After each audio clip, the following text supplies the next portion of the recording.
നമസ്കാരം. 2011 ഉമ്മൻചാണ്ടി മന്ത്രിസഭയിലെ തൊഴിൽ മന്ത്രിയായിരുന്ന Shibu baby John Gujarat model പഠിക്കുന്നതിന് വേണ്ടി ഗുജറാത്തിലേക്ക് പോയതിൻ്റെ ആരവം ഇന്നും അടങ്ങിയിട്ടില്ല. മോദിയെ കാണുന്നതും മോദിയോട് സംസാരിക്കുന്നതും പോലും കേരളത്തിന് അന്ന് അയിത്തമായിരുന്നു. പിന്നീട് ആ മോദി ഇന്ത്യയുടെ പ്രധാനമന്ത്രിയായതോടെ അങ്ങനെ ആർക്കും അയിത്തം കൽപ്പിച്ച് മാറ്റി നിർത്താൻ കഴിയുമായിരുന്നില്ല. എന്നിട്ടും കേരളം മോദിയെയും സംഘപരിവാറിനെയും അകറ്റി നിർത്തി. 2016 പലതവണ മത്സരിച്ച് തോറ്റതുകൊണ്ട് ഒരു സഹതാപ തരംഗമുണ്ടായി. ഒ രാജഗോപാൽ നേമത്തു നിന്ന് MLA ആയെങ്കിലും 2021 ആ തെറ്റു തിരുത്തി എന്നാണ് ഇവിടുത്തെ ഇടതു വലതു മുന്നണികൾ പറഞ്ഞിരുന്നത്. മോദിക്കും BJPക്കും രാജ്യത്ത് വലിയ സ്വാധീനമുണ്ടാക്കാൻ, തരംഗമുണ്ടാക്കാൻ കഴിഞ്ഞിട്ടും കേരളം ബോധപൂർവം മാറി നിന്നു. സംഘപരിവാറിനെ അനുകൂലിക്കുന്നതല്ല, എതിർക്കുന്നത് പോലും അശ്ലീലമാണെന്നും പുരോഗമന വിരുദ്ധമാണെന്നും വിശ്വസിക്കുന്നവരുടെ കൂടെയാണ് ഈ നാട്. അതുകൊണ്ടാണ് ഇന്ത്യയുടെ പ്രധാനമന്ത്രി ഒരു പൊതുചടങ്ങിൽ വിളിച്ചപ്പോൾ അതിൽ പങ്കെടുത്തു എന്ന ഒറ്റ കാരണത്താൽ നടി ശോഭനയെ സംഘിപ്പട്ടം ചാർത്തി അധിക്ഷേപിച്ചത്. ശോഭന അതിന് മറുപടി കൊടുത്തത് മോദി സ്തുതികളോടെയാണ്. ആ ചടങ്ങിൽ പങ്കെടുക്കാൻ കഴിഞ്ഞ 7ാം ക്ലാസ് പോലും പഠിക്കാത്ത ഒരു 87കാരി അവർ പോരാളിയായി സാധാരണക്കാരാൽ വാഴ്ത്തപ്പെടുമ്പോൾ സംഘി മറിയക്കുട്ടി എന്ന് പറഞ്ഞ് അധിക്ഷേപിക്കുന്നതും ഇതേ മനോരോഗത്തിൻ്റെ ലക്ഷണമാണ്. ഇന്ത്യയുടെ പ്രധാനമന്ത്രി ഈ രാജ്യത്തെ പ്രധാനപ്പെട്ട ന്യൂനപക്ഷമായ ക്രൈസ്തവ സഭയിലെ മെത്രാന്മാരെയും പൗരപ്രമുഖരെയും വിളിച്ച് വിരുന്നു കൊടുത്തപ്പോഴും അതിന് ദേശവിരുദ്ധമെന്ന് വ്യാഖ്യാനിച്ചതും ഈ മനോരോഗത്തിൻ്റെ ഭാഗമാണ്.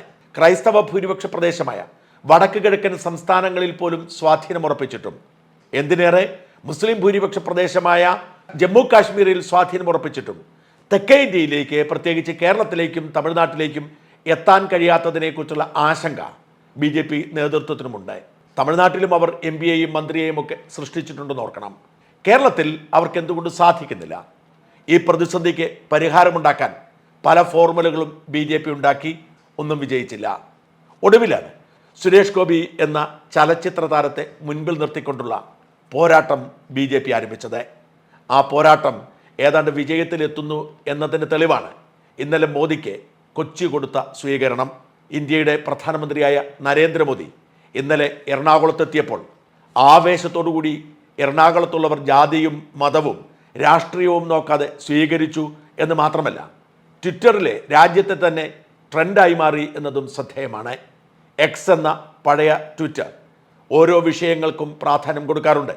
മോദിയുടെ കേരള സന്ദർശനത്തിനോടൊപ്പം ഉണ്ടായ ഒരു ട്വീറ്റ്, സുസ്വാഗതം മോദി എന്ന ട്വീറ്റ്, അതായിരുന്നു ഇന്നലെ രാജ്യത്തെ Xലെ ഏറ്റവും അധികം ആളുകൾ സെർച്ച് ചെയ്തതും ഉപയോഗിച്ചതുമായ ട്വീറ്റ് എന്നോർക്കണം. സുസ്വാഗതം മോദി എന്നത് മലയാളം പദമാണ്.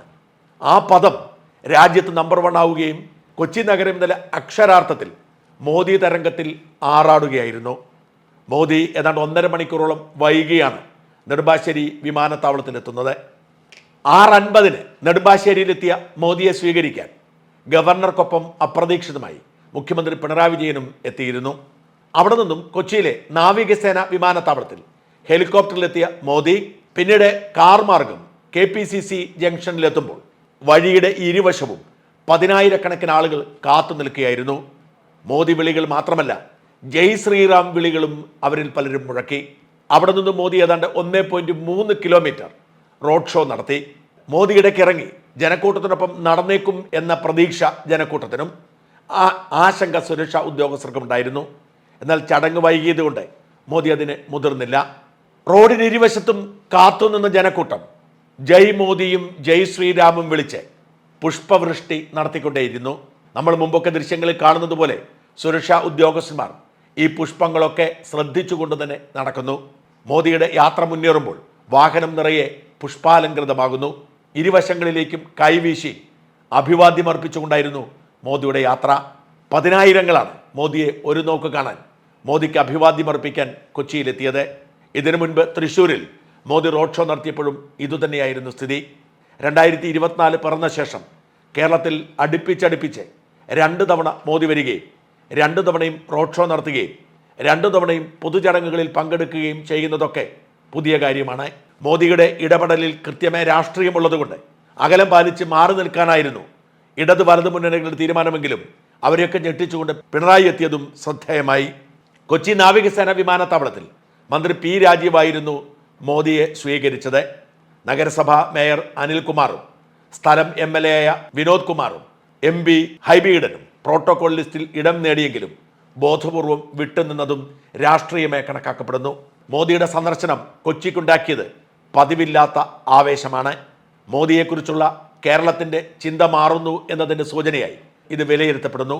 മോദി വിരുദ്ധ മനോഭാവം ഉപേക്ഷിച്ച് മോദിക്ക് കേരളവും സ്വീകരണം നൽകുന്നു എന്നതിന് തെളിവായി ഇത് മാറുന്നു. ഇനി അറിയേണ്ടത് ഇതെങ്ങനെ കേരള രാഷ്ട്രീയത്തിൽ പ്രതിഫലിക്കും എന്നതാണ്. മോദിയെ തൊട്ടുകൂടാത്തവനായി അകറ്റി നിർത്തിയിരുന്ന സംഘപരിവാര രാഷ്ട്രീയം വിദ്വേഷത്തിൻ്റെയും പകയുടേതുമാണ് എന്ന് പറഞ്ഞ് ന്യൂനപക്ഷ വിരുദ്ധമായ ആശയമായി അകറ്റി നിർത്തിയിരുന്ന സാഹചര്യത്തിന് വലിയ മാറ്റമുണ്ടാക്കാൻ മോദിയുടെ തുടർച്ചയായുള്ള സന്ദർശനത്തിന് സാധിച്ചിട്ടുണ്ട്. അത് രാഷ്ട്രീയമായി എങ്ങനെ BJPക്ക് ഗുണം ചെയ്യും, തൃശ്ശൂരിൽ എന്തു സംഭവിക്കും എന്നാണ് ഇനി അറിയാനുള്ളത്.